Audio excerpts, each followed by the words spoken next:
पितृपक्ष के दौरान भूलकर भी न खाएं। यह 5 चीज नहीं तो नाराज हो जाएंगे।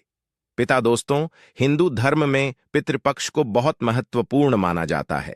साथ में हम आपको बता दें कि अगर आप पितृदोष से हैं परेशान तो पितृपक्ष में करें। यह चमत्कारी उपाय जिससे हर बिगड़ा हुआ कार्य बन जाएगा और होगा लाभ ही लाभ। उससे पहले आप सभी को हम बता दें कि हमेशा रहोगे, खुशहाल जीवन हो जाएगा और पितरों का मिलेगा असीम आशीर्वाद। इस बिक्री पक्ष राज्य के रूप में भी जाना जाता है।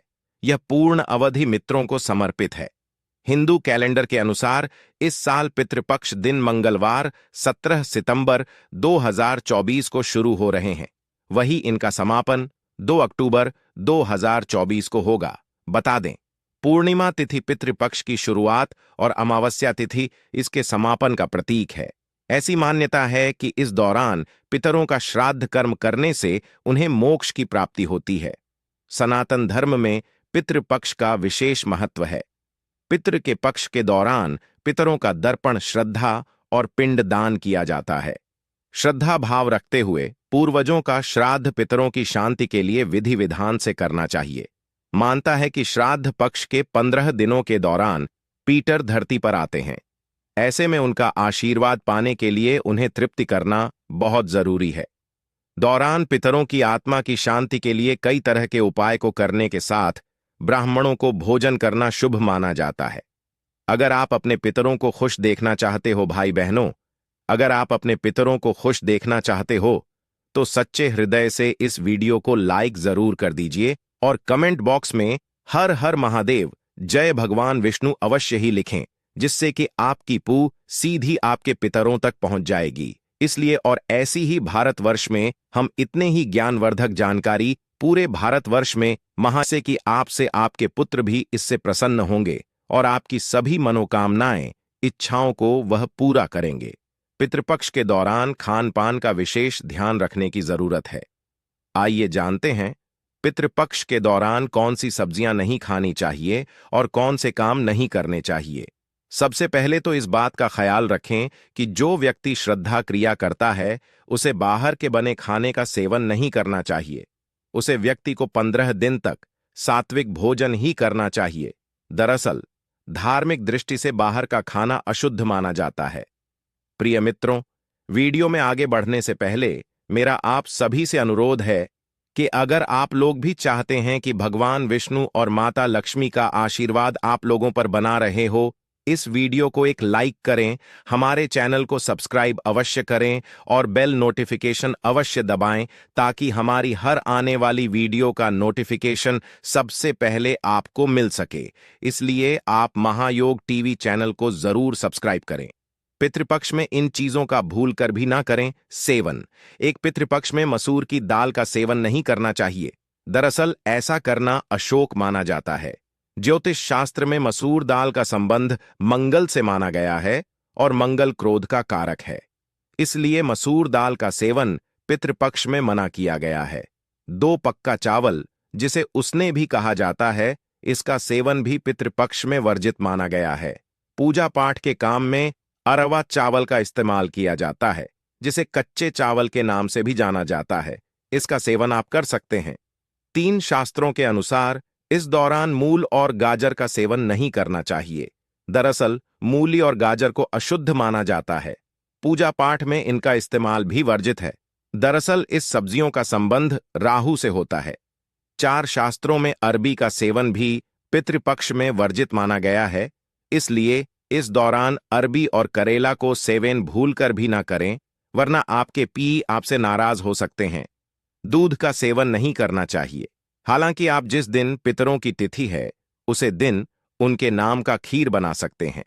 दरअसल खीर को पितरों का भजन माना गया है, इसलिए खीर का सेवन आप कर सकते हैं। 6 भूलकर भी पितृपक्ष के दौरान किचन में लोहे के बर्तन का इस्तेमाल भूलकर भी नहीं करना चाहिए। इस दौरान लोहे के बर्तन में खाना नहीं बनना चाहिए। धार्मिक मान्यताओं के अनुसार पितृपक्ष में लोहे के बर्तन में खाना बनाने से पितृ नाराज हो जाते हैं।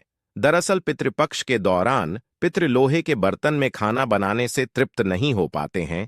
यही वजह है कि इस दौरान लोहे के बर्तन का इस्तेमाल ना करें। इससे उनकी आत्मा को शांति नहीं मिलती है। पितृपक्ष में भूल कर भी ना करें। यह का एक श्रद्धा के दौरान दर्पण के लिए काले तिल का प्रयोग किया जाता है। इस दौरान भूल कर भी लाल या सफेद तिल का इस्तेमाल ना करें। दो पितृपक्ष के दौरान मांगलिक कार्य नहीं करनी चाहिए, जैसे विवाह, गृह प्रवेश, दुकान का मुहूर्त आदि। इस तरह के मांगलिक कार्य नहीं करनी चाहिए। साथ ही इस समय में कोई भी नया सामान भी नहीं खरीदना चाहिए। 3 पितृपक्ष में किसी से भी झूठ नहीं बोलना चाहिए। इसके अलावा किसी को अपशब्द नहीं कहना चाहिए। सट्टा खेलने, किसी के साथ छल कपट करना, इस तरह के कार्य नहीं करनी चाहिए। ऐसा करने से पिटारी नाराज हो जाते हैं। साथ ही पितृपक्ष के दिनों में ब्रह्मचर्य का पालन करना चाहिए। पर यदि कोई जानवर साधु आता है तो उनका अपमान ना करें। इन लोगों का अपमान करने से आपके पिता आपसे नाराज हो सकते हैं। साथ ही घर की चौखट पर यदि कोई गाय, कुत्ता, भिखारी आता है तो उनका अपमान भी ना करें। 5 श्राद्ध करने वाले को बाल, नाखून और दाढ़ी नहीं खटवानी चाहिए। चलिए दोस्तों, अब जानते हैं कि पितृपक्ष में क्या करना चाहिए। एक पितृपक्ष में प्रतिदिन पितृ गायत्री मंत्र का जप अवश्य करें, पितृदोष से मुक्ति मिलेगी। 2 प्रत्येक श्रद्धा वाले दिन गाय, कुत्ते, चींटियां और कौन को भी भोजन प्रदान करना चाहिए। इन चीजों की भी है मनाही। ऐसा माना गया है कि पितृपक्ष के दौरान सरसों का तेल, झाड़ू और नमक खरीदने से व्यक्ति को त्रिदोष लग सकता है, जिस कारण व्यक्ति को कई तरह की समस्याओं का सामना करना पड़ता है। ऐसे में आपके यह सभी चीजें पितृपक्ष से पहले ही खरीद कर रख लेनी चाहिए। इन नियमों का जरूर रखें ध्यान। पितृपक्ष के दौरान कुछ मांस, मदिरा से दूरी बनानी चाहिए। इस अवधि में लहसुन, प्याज रहित सात्विक भोजन ही खाएं। साथ ही पितृपक्ष में ब्रह्मचर्य का पालन करना चाहिए। इसी के साथ अपने आसपास का माहौल भी सात्विक रखने का प्रयास करें। पितृपक्ष के दौरान रोजाना स्नान के तुरंत बाद जल से ही पितरों को तर्पण करें या किसी ब्राह्मण से करवाई। इससे उनकी आत्माएं जल तृप्त होती हैं और आशीर्वाद देती है। इसके अलावा यदि आप अपने पितरों का तर्पण करते हैं तो ब्रह्मचर्य के नियमों का पालन करें कर शाम को एक सरसों के तेल या गाय के घी का दीपक दक्षिण मुखी लाकर के जलाएं। 5 पितृपक्ष के दिनों में पितरों के लिए जो भी भोजन रखें वह भोजन बाद में गाय को, कुत्ता आदि को मिला दें। हिंदू धर्म में मान्यता है कि इनके माध्यम से यह भजन पितरों तक पहुंच जाता है। 6 प्रत्येक श्रद्धा वाले दिन यथाशक्ति ब्राह्मण या गरीबों को भोजन कारण और यथाचित्त दक्षिणा देकर आशीर्वाद ले। 7 पितृपक्ष में पितरों की अनुकूलता पाने हेतु श्रीमद् भागवत महापुराण का मूल पाठ तथा श्रीमद् भागवत गीता का पाठ करें। पितरों की कृपा पाने के लिए ब्रह्म गायत्री मंत्र का भी जब अनुष्ठान करें। 9 प्रतिदिन पितृ सूक्त के पिटारी गायत्री का संपूर्ण लगाकर के अधिक से अधिक पाठ करें या करवा। वैसे 11,000 पाठ में अनुष्ठान की पूर्णता होती है। 10 यदि कोई शादीशुदा व्यक्ति श्राद्ध कर रहा है तो उसके साथ उसकी पत्नी का होना भी जरूरी है। इन नियमों का जरूर रखें ध्यान। पितृपक्ष के दौरान कुछ मांस, मदिरा से दूरी बनानी चाहिए। इस अवधि में लहसुन, प्याज रहित सात्विक भोजन ही खाएं। साथ ही पितृपक्ष में ब्रह्मचर्य का पालन करना चाहिए। इसी के साथ अपने आसपास का माहौल भी सात्विक रखने का प्रयास करें। पितृदोष के उपाय। पितृदोष को समाप्त करने के लिए घर के दक्षिण दीवार पर अपने पूर्वजों की तस्वीर लगाएं और उनकी तस्वीर के सामने दिया, धूप या अगरबत्ती जलाएं। विशेष रूप से ऐसा अगर आप श्राद्ध पक्ष के दौरान करते हैं तो आपको विशेष रूप से लाभ मिलेगा। इसके अलावा पितृपक्ष में रोजाना घर में शाम के समय दक्षिण दिशा में तेल का दीपक लगाए, ऐसा रोजाना भी कर सकते हैं। इससे पितृदोष खत्म हो जाता है। पितृपक्ष शांति के लिए रोजाना दोपहर के समय पीपल के पेड़ी एच की पूजा करें। पितरों को प्रसन्न करने के लिए पीपल में गंगा जल में काले तिल, दूध, अक्षत और फूल अर्पित करें। पितृदोष शांति के लिए यह उपाय बहुत कारगर है। पितृदोष को समाप्त करने के लिए पितृपक्ष में भगवान शिव की रोजाना पूजा करें। पितृदोष के बुरे प्रभाव से बचने के लिए 5 मुखी, 7 मुखी, 8 मुखी और 12 मुखी रुद्राक्ष एक साथ धारण करें। यदि यह उपलब्ध ना हो पाए तो आप नवग्रह रुद्राक्ष माला भी धारण कर सकते हैं। वहीं पितृदोष के निवारण के लिए पितृपक्ष में और अमावस्या पर पितरों के निमित्त भोग लगाएं और पितृ स्तोत्र का पाठ करना चाहिए। अगर आप आर्थिक समस्या से परेशान हैं तो इस सर्वपित अमावस्या के दिन पितरों को खीर का भोग लगाएं, उन्हें दूध और चावल से बना खीर और पूरी अर्पित करें। यदि भोज चांदी के बर्तन में परोसा जाए तो ज्यादा शुभ होगा।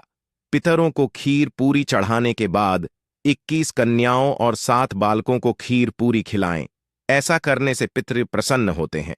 साथ ही घर में धन धान्य आता है। इससे परिवार के लोगों की आय का स्रोत भी बढ़ता है। अगर किसी की शादी नहीं हो रही है, बार बार रिश्ता टूट जाता है, तो इस समस्या से छुटकारा पाने के लिए पितृपक्ष में नारियल का टोटका अपनाएं। इसके तहत चींटियों के बिल के पास 3 नारियल के गोले जमीन में दबा दें। इससे परेशानी दूर हो जाएगी। अगर आपका कोई काम नहीं बन रहा है या कोई मनोकामना अधूरी है तो आप पितृपक्ष पर इसके लिए उपाय कर सकते हैं। माताएं बहनों, महायोग टीवी चैनल कभी आपको गलत जानकारी नहीं देगा, इसलिए आप इस वीडियो को लाइक जरूर ही कर दीजिए और कमेंट बॉक्स में हर हर महादेव जरूर लिखें। इसके तहत आपको 1.25 पाव कच्चा दूध लेकर नियम पीपल और बरगद की त्रिवेणी में अर्पित करना होगा। दूध चढ़ाने के बाद वृक्ष की 7 बार परिक्रमा करनी होगी। इस दौरान आप ओम नमो भगवते वासुदेवाय मंत्र का जाप करें। अगर आपके घर में कोई काफी बीमार है तो आप पितृपक्ष की चतुर्दशी के दिन रोगी के सिरहाने एक लाल पोटली रख दें। थैले में 100 ग्राम गेहूं के दानों के साथ रुपये का सिक्का और एक कील बांध कर रख दें। अब अगले दिन सुबह इस पोटली को पीपल के वृक्ष की जड़ में गाड़ आए। आते समय किसी से कुछ बोले ना। ऐसा करने से जल्द ही स्वास्थ्य लाभ होगा। मनोकामनाओं की पूर्ति के लिए पितृपक्ष में रोजाना पीपल के वृक्ष पर दोपहर में जल पुष्प अक्षत दूध गंगा जल काले तिल चढ़ाएं और स्वर्गीय परिजनों को याद करें।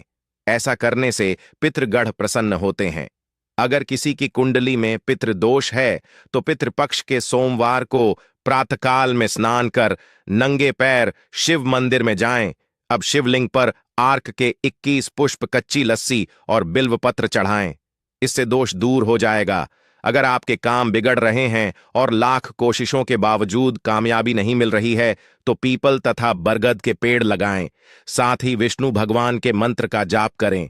ऐसा करने से कार्यों में फसावल हो जाएंगे। पितृ अमावस्या के दिन बबूल के पेड़ के नीचे पितरों के लिए भोजन रखने से पूर्वज खुश होते हैं। इससे बुरी नजर से भी बचाव होता है। जॉब ऑफ बिजनेस में सफलता पाने के लिए पितृ अमावस्या के दिन कच्चा दूध 2 लौंग थोड़े बताशे और काला तिल चढ़ाएं। ऐसा करने से आपकी सारी समस्याएं दूर हो जाएंगी। पितृपक्ष की पौराणिक कथा। पितृपक्ष की पौराणिक कथा के अनुसार जोगे तथा भोगे 2 भाई थे। दोनों अलग अलग रहते थे।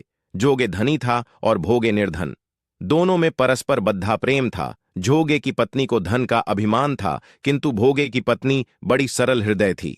पितृपक्ष आने पर जोगे की पत्नी ने उससे पितरों का श्राद्ध करने के लिए कहा, तो जोगे इसे व्यर्थ का कार्य समझकर टालने की चेष्टा करने लगा। किंतु उसकी पत्नी समझती थी कि यदि ऐसा नहीं करेंगे तो लोग बातें बनाएंगे। फिर उसे अपने मायके वालों को दावत पर बुलाने और अपनी शान दिखाने का यह उचित अवसर लगा। अतः वह बोली, आप शायद मेरी परेशानी की वजह से ऐसा कह रहे हैं, किंतु इसमें मुझे कोई परेशानी नहीं होगी। मैं भोगे की पत्नी को बुला लूंगी, दोनों मिलकर सारा काम कर लेंगी। फिर उसने जोगे को अपने पीहर न्योता देने के लिए भेज दिया। दूसरे दिन उसके बुलाने पर भोगे की पत्नी सुबह सवेरे आकर काम में जुट गई। उसने रसोई तैयार की, अनेक पकवान बनाए, फिर सभी काम निपटाकर अपने घर आ गई। आखिर उसे भी तो पितरों का श्राद्ध तर्पण करना था। इस अवसर पर न जोगे की पत्नी ने उसे रोका न वह रुकी। शीघ्र ही दोपहर हो गई। पितर भूमि पर उतरे। जोगे भोगे के पितर पहले जोगे के यहां गए तो क्या देखते हैं कि उसके ससुराल वाले वहां भोजन पर जुटे हुए हैं। निराश होकर वे भोगे के यहां गए। वहां क्या था, मात्र पितरों के नाम पर अग्यारी दे दी गई थी। पितरों ने उसकी राख छाट और भूखे ही नदी के तट पर जा पहुंचे। थोड़ी देर में सारे पितर इकट्ठे हो गए और अपने अपने यहां के श्राद्ध की बढ़ाई करने लगे। जोगे भोगे के पितरों ने भी अपनी आप बीती सुनाई। फिर वे सोचने लगे, अगर भोगे समर्थ होता तो शायद उन्हें भूखा न रहना पड़ता, मगर भोगे के घर में तो 2 जून की रोटी भी खाने को नहीं थी। यही सब सोचकर उन्हें भोगे पर दया आ गई। अचानक वे नाच नाच कर गाने लगे, भोगे के घर धन हो जाए भोगे के घर धन हो जाए। सांझ होने को हुई। भोगे के बच्चों को कुछ भी खाने को नहीं मिला था। उन्होंने मां से कहा, भूख लगी है। तबू टालने की गरज से भोगे की पत्नी ने कहा, जाओ, आंगन में हौदी औंधी रखी है, उसे जाकर खोल लो और जो कुछ मिले बांट कर खा लेना। बच्चे वहां पहुंचे तो क्या देखते हैं कि हौदी मोहरों से भरी पड़ी है। वे दौड़े दौड़े मां के पास पहुंचे और उसे सारी बातें बताईं। आंगन में आकर भोगे की पत्नी ने यह सब कुछ देखा तो वह भी हैरान रह गई। इस प्रकार भोगे भी धनी हो गया, मगर धन पाकर वह घमंडी नहीं हुआ। दूसरे साल का पत्र पक्ष आया। श्राद्ध के दिन भोगे की स्त्री ने 56 प्रकार के व्यंजन बनाए। ब्राह्मणों को बुलाकर श्राद्ध किया, भोजन कराया, दक्षिणा दी। जेठ जेठानी को सोने चांदी के बर्तनों में भोजन कराया। इससे पितर बड़े प्रसन्न तथा तृप्त हुए। अगर आपको यह वीडियो अच्छा लगा है तो आप इस वीडियो को हर एक माता बहन तक जरूर शेयर करें, जिससे कि भारत में यह वीडियो हर एक व्यक्ति तक पहुंच सके और वह इस वीडियो से लाभ ही लाभ उठा सके। माताएं बहनों, अगर आप अपने पितरों को खुश देखना चाहते हैं तो इस वीडियो को लाइक अवश्य ही कर दीजिए। हर हर महादेव। धन्यवाद।